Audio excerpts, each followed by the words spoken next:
Bill the Bloodhound by P.G. Wodehouse. There's a divinity that shapes our ends. Consider the case of Henry Pifield Rice, detective. I must explain Henry early to avoid disappointment. If I simply said he was a detective and let it go at that, I should be obtaining the reader's interest under false pretenses. He was really only a sort of detective, a species of sleuth.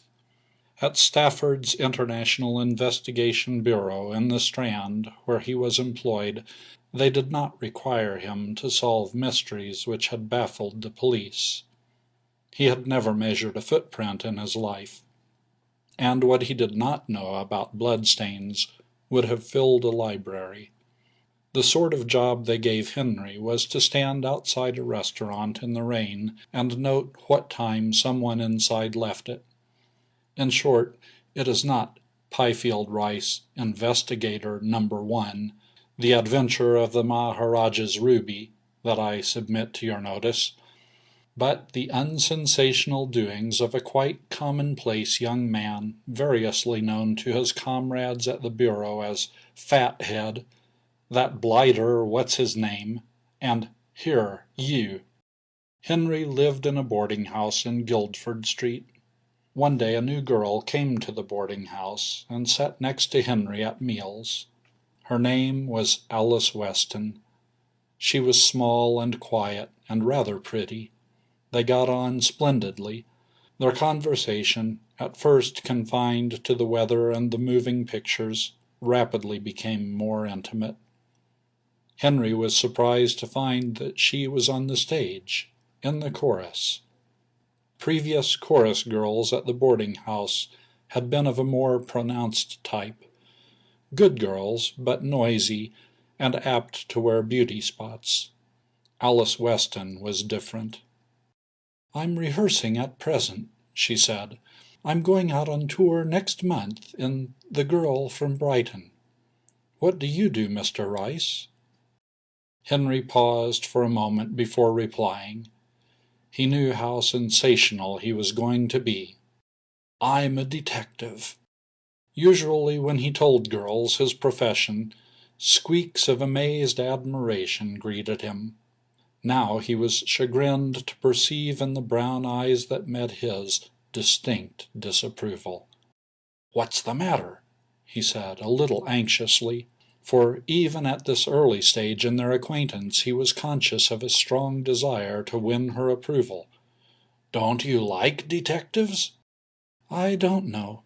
Somehow I shouldn't have thought you were one." This restored Henry's equanimity somewhat. Naturally, a detective does not want to look like a detective and give the whole thing away right at the start. "I think you won't be offended?" "Go on." "I've always looked on it as rather sneaky job." "Sneaky?" moaned Henry. "Well, creeping about, spying on people." Henry was appalled. She had defined his own trade to a nicety. There might be detectives whose work was above this reproach, but he was a confirmed creeper, and he knew it. It wasn't his fault. The boss told him to creep, and he crept. If he declined to creep, he would be sacked instante. It was hard, and yet he felt the sting of her words, and in his bosom the first seeds of dissatisfaction with his occupation took root. You might have thought that this frankness on the girl's part would have kept Henry from falling in love with her. Certainly the dignified thing would have been to change his seat at table and take his meals next to someone who appreciated the romance of detective work a little more. But no, he remained where he was, and presently Cupid, who never shoots with a surer aim than through the steam of boarding-house hash, sniped him where he sat. He proposed to Alice Weston. She refused him. "It's not because I'm not fond of you. I think you're the nicest man I ever met." A good deal of assiduous attention had enabled Henry to win this place in her affections. He had worked patiently and well before actually putting his fortune to the test. "I'd marry you tomorrow, if things were different. But I'm on the stage, and I mean to stick there. Most of the girls want to get off it, but not me. And one thing I'll never do is marry someone who isn't in the profession. My sister Genevieve did, and look what happened to her. She married a commercial traveler, and take it from me, he traveled. She never saw him for more than 5 minutes in the year, except when he was selling gents' hosiery in the same town where she was doing her refined specialty. And then he'd just wave his hand and whiz by, and start traveling again. My husband has got to be close by, where I can see him. I'm sorry, Henry, but I know I'm right."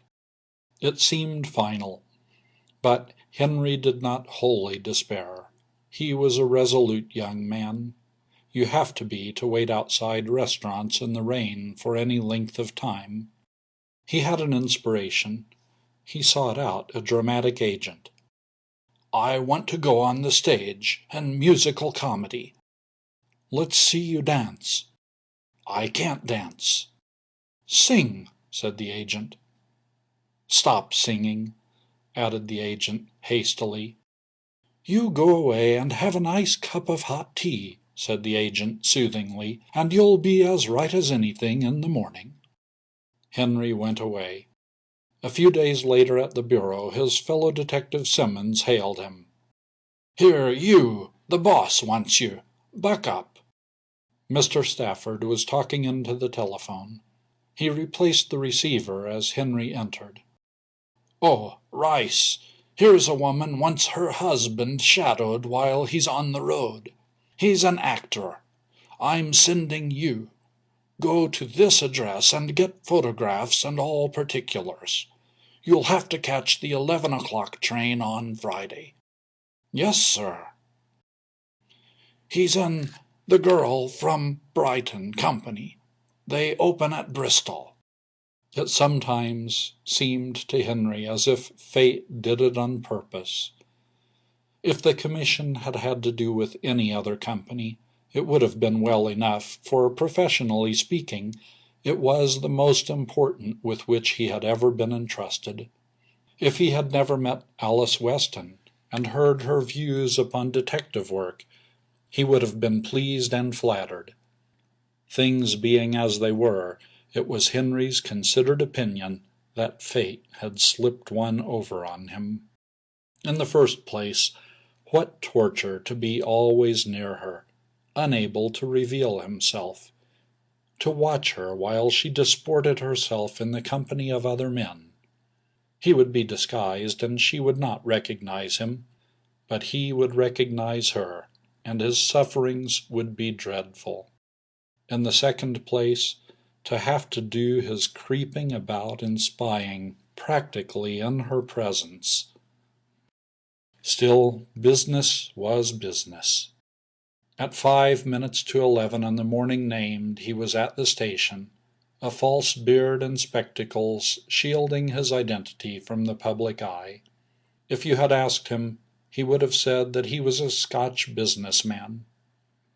As a matter of fact, he looked far more like a motor car coming through a haystack. The platform was crowded. Friends of the company had come to see the company off. Henry looked on discreetly from behind a stout porter, whose bulk formed a capital screen.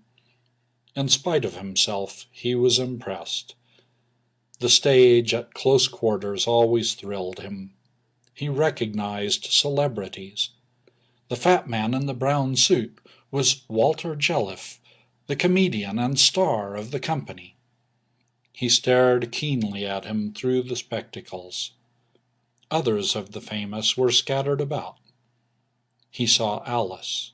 She was talking to a man with a face like a hatchet, and smiling, too, as if she enjoyed it. Behind the matted foliage which he had inflicted on his face, Henry's teeth came together with a snap. In the weeks that followed, as he dogged the girl from Brighton company from town to town, it would be difficult to say whether Henry was happy or unhappy. On the one hand, to realize that Alice was so near, and yet so inaccessible, was a constant source of misery. Yet on the other, he could not but admit that he was having the very dickens of a time, loafing around the country like this. He was made for this sort of life, he considered. Fate had placed him in a London office, but what he really enjoyed was this unfettered travel. Some gypsy strain in him rendered even the obvious discomforts of theatrical touring agreeable. He liked catching trains. He liked invading strange hotels. Above all, he revelled in the artistic pleasure of watching unsuspected fellow men, as if they were so many ants. That was really the best part of the whole thing. It was all very well for Alice to talk about creeping and spying, but if you considered it without bias, there was nothing degrading about it at all. It was an art. It took brains and a genius for disguise to make a man a successful creeper and spyer. You couldn't simply say to yourself, "I will creep." If you attempted to do it in your own person, you would be detected instantly. You had to be an adept at masking your personality. You had to be one man at Bristol, and another quite different man at Hull, especially if, like Henry, you were of a gregarious disposition and liked the society of actors. The stage had always fascinated Henry. To meet even minor members of the profession off the boards gave him a thrill. There was a resting juvenile of fit-up caliber at his boarding-house who could always get a shilling out of him simply by talking about how he had jumped in and saved the show at the hamlets which he had visited in the course of his wanderings. And on this girl from Brighton tour he was in constant touch with men who really amounted to something. Walter Jelliffe had been a celebrity when Henry was going to school, and Sidney Crane, the baritone, and others of the lengthy cast were all players not unknown in London. Henry courted them assiduously. It had not been hard to scrape acquaintance with them. The principals of the company always put up at the best hotel, and, his expenses being paid by his employer, so did Henry. It was the easiest thing possible to bridge with a well-timed whiskey and soda the gulf between non-acquaintance and warm friendship. Walter Jelliffe, in particular, was peculiarly accessible. Every time Henry accosted him, as a different individual, of course, and renewed in a fresh disguise the friendship which he had enjoyed at the last town, Walter Jelliffe met him more than halfway. It was in the 6th week of the tour that the comedian, promoting him from mere casual acquaintanceship, invited him to come up to his room and smoke a cigar. Henry was pleased and flattered. Jelliffe was a personage, always surrounded by admirers, and the compliment was consequently of a high order. He lit his cigar. Among his friends at the Green Room Club it was unanimously held that Walter Jelliffe's cigars brought him within the scope of the law forbidding the carrying of concealed weapons. But Henry would have smoked the gift of such a man if it had been a cabbage leaf. He puffed away contentedly. He was made up as an old Indian colonel that week, and he complimented his host on the aroma with a fine, old-world courtesy. Walter Jelliffe seemed gratified. "Quite comfortable?" he asked. "Quite, I thank you," said Henry, fondling his silver mustache. "That's right. And now tell me, old man, which of us is it you are trailing?" Henry nearly swallowed his cigar. "What do you mean?" "Oh, come," protested Jelliffe. "There's no need to keep it up with me. I know you're a detective. The question is, who's the man you're after? That's what we've all been wondering all this time." All? They had all been wondering? It was worse than Henry could have imagined. Till now he had pictured his position with regard to the girl from Brighton company rather as that of some scientist who, seeing but unseen, keeps a watchful eye on the denizens of a drop of water under his microscope. And they had all detected him, every one of them. It was a stunning blow. If there was one thing on which Henry prided himself, it was the impenetrability of his disguises. He might be slow, he might be on the stupid side, but he could disguise himself. He had a variety of disguises, each designed to befog the public more hopelessly than the last. Going down the street you would have met a typical commercial traveler, dapper and alert. Anon you encountered a heavily bearded Australian. Later, maybe it was a courteous old retired colonel who stopped you and inquired the way to Trafalgar Square. Still later, a rather flashy individual of the sporting type asked you for a match for his cigar. Would you have suspected for one instant that each of these widely differing personalities was in reality one man? Certainly you would.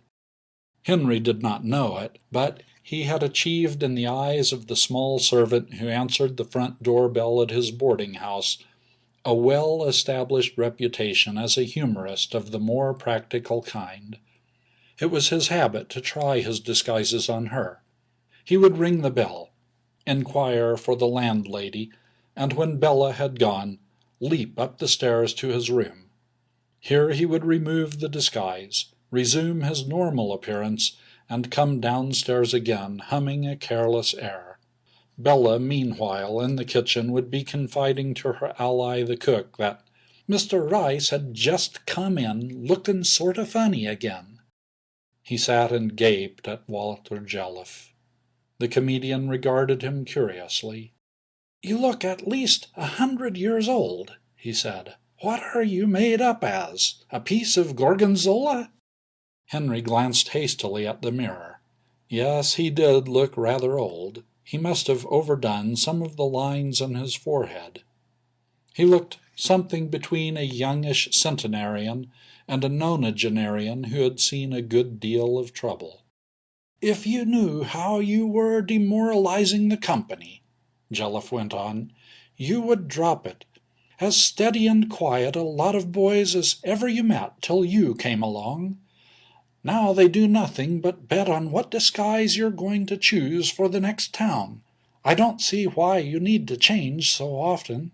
You were all right as the Scotchman at Bristol. We were all saying how nice you looked. You should have stuck to that. But what do you do at Hull but roll in a scrubby mustache and a tweed suit, looking rotten? However, all that is beside the point. It's a free country. If you like to spoil your beauty, I suppose there's no law against it. What I want to know is, who's the man? Whose track are you sniffing on, Bill? You'll pardon me calling you Bill. You're known as Bill the Bloodhound in the company. Who's the man?" "Never mind," said Henry. He was aware as he made it that it was not a very able retort, but he was feeling too limp for satisfactory repartee. Criticisms in the bureau dealing with his alleged solidity of skull he did not resent. He attributed them to man's natural desire to chaff his fellow man. But to be unmasked by the general public in this way was another matter. It struck at the root of all things. "But I do mind," objected Jelliffe. "It's most important. A lot of money hangs on it. We've got a sweepstake on in the company, the holder of the winning name to take the entire receipts. Come on, who is he?" Henry rose and made for the door. His feelings were too deep for words. Even a minor detective has his professional pride, and the knowledge that his espionage is being made the basis of sweepstakes by his quarry cuts this to the quick. "Here, don't go. Where are you going?" "Back to London," said Henry bitterly. "It's a lot of good my staying here now, isn't it?" "I should say it was, to me. Don't be in a hurry. You're thinking that now we know all about you, your utility as a sleuth has waned to some extent. Is that it?" "Well?" "Well, why worry? Why does it matter to you? You don't get paid by results, do you? Your boss said trail along. Well, do it, then. I should hate to lose you. I don't suppose you know it, but you've been the best mascot this tour that I've ever come across. Right from the start we've been playing to enormous business. I'd rather kill a black cat than lose you. Drop the disguises and stay with us. Come behind all you want, and be sociable." A detective is only human. The less of a detective, the more human he is. Henry was not much of a detective, and his human traits were consequently highly developed. From a boy he had never been able to resist curiosity. If a crowd collected in the street, he always added himself to it, and he would have stopped to gape at a window with "Watch this window" written on it if he had been running for his life from wild bulls. He was, and always had been, intensely desirous of some day penetrating behind the scenes of a theater. And there was another thing. At last, if he accepted this invitation, he would be able to see and speak to Alice Weston, and interfere with the maneuvers of the hatchet-faced man on whom he had brooded with suspicion and jealousy since that first morning at the station. To see Alice, perhaps with eloquence to talk her out of that ridiculous resolve of hers. "Why, there's something in that," he said. "Rather. Well, that's settled. And now, touching that sweep, who is it?" "I can't tell you that. You see, so far as that goes, I'm just where I was before. I can still watch whoever it is I'm watching." "Dash it, so you can! I didn't think of that," said Jelliffe, who possessed a sensitive conscience. "Purely between ourselves. It isn't me, is it?" Henry eyed him inscrutably. He could look inscrutable at times. "Ah!" he said, and left quickly, with the feeling that, however poorly he had shown up during the actual interview, his exit had been good. He might have been a failure in the matter of disguise, but nobody could have put more quiet sinisterness into that "ah." It did much to soothe him and ensure a peaceful night's rest. On the following night, for the first time in his life, Henry found himself behind the scenes of a theater, and instantly began to experience all the complex emotions which come to the layman in that situation. That is to say, he felt like a cat which has strayed into a strange, hostile backyard. He was in a new world, inhabited by weird creatures who flitted about in an eerie semi-darkness like brightly colored animals in a cavern. The Girl from Brighton was one of those exotic productions especially designed for the tired businessman. It relied for a large measure of its success on the size and appearance of its chorus, and on their constant change of costume. Henry, as a consequence, was the center of a kaleidoscopic whirl of feminine loveliness, dressed to represent such varying flora and fauna as rabbits, Parisian students, colleens, Dutch peasants, and daffodils. Musical comedy is the Irish stew of the drama. Anything may be put into it with the certainty that it will improve the general effect. He scanned the throng for a sight of Alice. Often as he had seen the piece in the course of its 6 weeks' wanderings in the wilderness, he had never succeeded in recognizing her from the front of the house. Quite possibly, he thought, she might be on the stage already, hidden in a rose tree or some other shrub, ready at the signal to burst forth upon the audience in short skirts, for in the girl from Brighton almost anything could turn suddenly into a chorus girl. Then he saw her among the daffodils. She was not a particularly convincing daffodil, but she looked good to Henry. With wobbling knees he butted his way through the crowd and seized her hand enthusiastically. "Why, Henry, where did you come from?" "I am glad to see you." "How did you get here?" "I am glad to see you." At this point the stage manager, bellowing from the prompt box, urged Henry to desist. It is one of the mysteries of behind-the-scenes acoustics that a whisper from any minor member of the company can be heard all over the house, while the stage manager can burst himself without annoying the audience. Henry, awed by authority, relapsed into silence. From the unseen stage came the sound of someone singing a song about the moon. June was also mentioned. He recognized the song as one that had always bored him. He disliked the woman who was singing it, a Miss Clarice Weaver, who played the heroine of the piece to Sidney Crane's hero. In his opinion, he was not alone. Miss Weaver was not popular in the company. She had secured the role rather as a testimony of personal esteem from the management than because of any innate ability.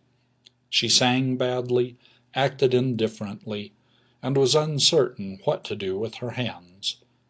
All these things might have been forgiven her, but she supplemented them by the crime known in stage circles as throwing her weight about. That is to say, she was hard to please, and when not pleased, apt to say so in no uncertain voice.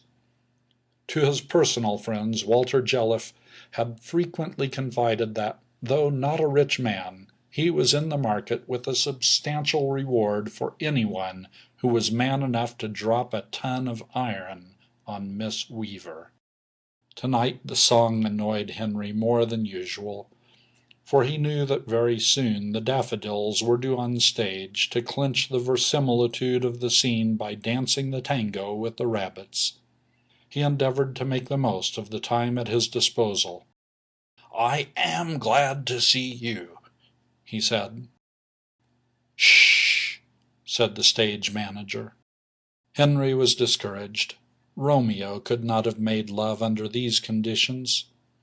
And then, just when he was pulling himself together to begin again, she was torn from him by the exigencies of the play. He wandered moodily off into the dusty semi-darkness. He avoided the prompt box, whence he could have caught a glimpse of her, being loath to meet the stage manager just at present. Walter Jelliffe came up to him as he sat on a box and brooded on life. "A little less of the double forte, old man," he said. "Miss Weaver has been kicking about the noise on the side. She wanted you thrown out, but I said you were my mascot, and I would die sooner than part with you. But I should go easy on the chest notes, I think, all the same." Henry nodded moodily. He was depressed. He had the feeling, which comes so easily to the intruder behind the scenes, that nobody loved him. The piece proceeded. From the front of the house, roars of laughter indicated the presence on the stage of Walter Jelliffe, while now and then a lethargic silence suggested that Miss Clarice Weaver was now in action. From time to time the empty space about him filled with girls dressed in accordance with the exuberant fancy of the producer of the piece. When this happened, Henry would leap from his seat and endeavor to locate Alice. But always, just as he thought he had done so, the hidden orchestra would burst into melody, and the chorus would be called to the front. It was not till late in the second act that he found an opportunity for further speech. The plot of The Girl from Brighton had by then reached a critical stage. The situation was as follows.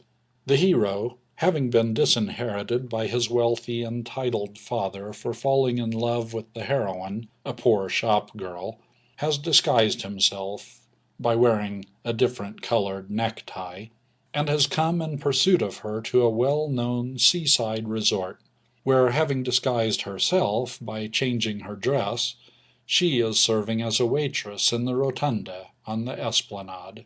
The family butler, disguised as a bath chair man, has followed the hero, and the wealthy and titled father, disguised as an Italian opera singer, has come to the place for a reason which, though extremely sound, for the moment eludes the memory. Anyway, he is there, and they all meet on the esplanade. Each recognizes the other, but thinks he himself is unrecognized. Exeunt all hurriedly, leaving the heroine alone on the stage. It is a crisis in the heroine's life. She meets it bravely. She sings a song entitled My Honolulu Queen, with chorus of Japanese girls and Bulgarian officers. Alice was one of the Japanese girls. She was standing a little apart from the other Japanese girls. Henry was on her with a bound. Now was his time.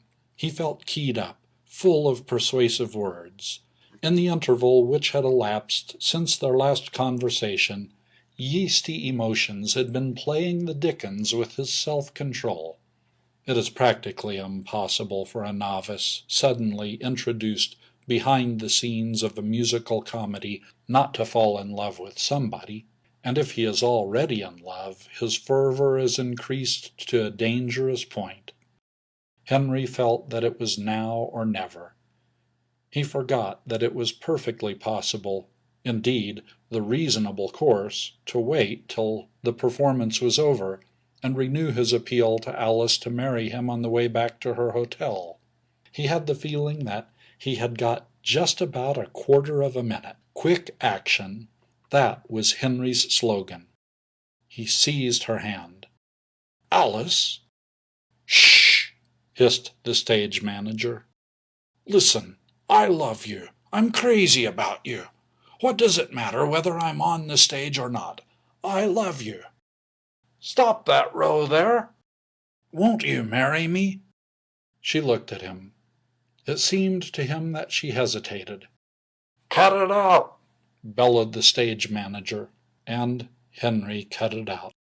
And at this moment, when his whole fate hung in the balance, there came from the stage that devastating high note which is the sign that the solo is over and that the chorus are now about to mobilize.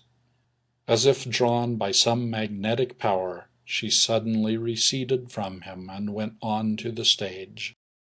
A man in Henry's position and frame of mind is not responsible for his actions. He saw nothing but her. He was blind to the fact that important maneuvers were in progress. All he understood was that she was going from him, and that he must stop her and get this thing settled. He clutched at her. She was out of range and getting farther away every instant. He sprang forward. The advice that should be given to every young man starting life is, if you happen to be behind the scenes at a theater, never spring forward. The whole architecture of the place is designed to undo those who so spring. Hours before, the stage carpenters have laid their traps, and in the semi-darkness you cannot but fall into them. The trap into which Henry fell was a raised board. It was not a very highly raised board. It was not so deep as a well, nor so wide as a church door, but 'twas enough. It served. Stubbing it squarely with his toe, Henry shot forward, all arms and legs. It is the instinct of man in such a situation to grab at the nearest support. Henry grabbed at the Hotel Superba, the pride of the esplanade. It was a thin wooden edifice, and it supported him for perhaps a tenth of a second. Then he staggered with it into the limelight, tripped over a Bulgarian officer who was inflating himself for a deep note, and finally fell in a complicated heap, as exactly in the center of the stage as if he had been a star of years' standing. It went well. There was no question of that. Previous audiences had always been rather cold towards this particular song, but this one got on its feet and yelled for more. From all over the house came rapturous demands that Henry should go back and do it again. But Henry was giving no encores. He rose to his feet, a little stunned, and automatically began to dust his clothes. The orchestra, unnerved by this unrehearsed infusion of new business, had stopped playing. Bulgarian officers and Japanese girls alike seemed unequal to the situation. They stood about, waiting for the next thing to break loose. From somewhere far away came faintly the voice of the stage manager, inventing new words, new combinations of words, and new throat noises. And then Henry, massaging a stricken elbow, was aware of Miss Weaver at his side. Looking up, he caught Miss Weaver's eye. A familiar stage direction of melodrama reads, "Exit cautious through gap in hedge." It was Henry's first appearance on any stage, but he did it like a veteran. "My dear fellow," said Walter Jelliffe. The hour was midnight, and he was sitting in Henry's bedroom at the hotel. Leaving the theater, Henry had gone to bed almost instinctively. Bed seemed the only haven for him. "My dear fellow, don't apologize. You have put me under lasting obligations. In the first place, with your unerring sense of the stage, you saw just the spot where the piece needed livening up, and you livened it up. That was good. But far better was that you also sent our Miss Weaver into violent hysterics, from which she emerged to hand in her notice. She leaves us tomorrow." Henry was appalled at the extent of the disaster for which he was responsible. "What will you do?" "Do? Why, it's what we have all been praying for.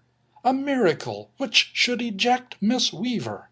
It needed a genius like you to come to bring it off. Sidney Crane's wife can play the part without rehearsal. She understudied it all last season in London. Crane has just been speaking to her on the phone, and she is catching the night express." Henry sat up in bed. "What? What's the trouble now? Sidney Crane's wife? What about her?" A bleakness fell upon Henry's soul. "She was the woman who was employing me. Now I shall be taken off the job, and have to go back to London." "You don't mean that it was really Crane's wife?" Jelliffe was regarding him with a kind of awe. "Laddie," he said in a hushed voice, "you almost scare me. There seems to be no limit to your powers as a mascot. You fill the house every night. You get rid of the Weaver woman. And now you tell me this. I drew Crane in the sweep, and I would have taken 2 pence for my chance of winning it. I shall get a telegram from my boss tomorrow recalling me. Don't go. Stick with me. Join the troupe." Henry stared. "What do you mean? I can't sing or act." Jelliffe's voice thrilled with earnestness. "My boy, I can go down the Strand and pick up 100 fellows who can sing and act. I don't want them. I turn them away. But a seventh son of a seventh son like you, a human horseshoe like you, a king of mascots like you, they don't make them nowadays. They've lost the pattern. If you like to come with me, I'll give you a contract for any number of years you suggest. I need you in my business." He rose. "Think it over, laddie, and let me know tomorrow. Look here up on this picture and on that. As a sleuth, you are poor. You couldn't detect a bass drum in a telephone booth. You have no future. You are merely among those present. But as a mascot, my boy, you're the only thing in sight. You can't help succeeding on the stage. You don't have to know how to act. Look at the dozens of good actors who are out of jobs. Why? Unlucky. No other reason. With your luck and a little experience, you'll be a star before you know you've begun. Think it over and let me know in the morning." Before Henry's eyes there rose a sudden vision of Alice. Alice, no longer unattainable. Alice walking on his arm down the aisle. Alice mending his socks. Alice with her heavenly hands fingering his salary envelope. "Don't go," he said. "Don't go. I'll let you know now." The scene is the Strand, hard by Bedford Street. The time, that restful hour of the afternoon, when they of the gnarled faces and the bright clothing gather together in groups to tell each other how good they are. Hark! A voice. "Rather! Courtneidge and the governor keep on trying to get me, but I turn them down every time. No, I said to Malone only yesterday, not for me. I'm going with old Wally Jelliffe, the same as usual, and there isn't the money in the mint that'll get me away. Malone got all worked up. It is the voice of Pyfield Rice, actor.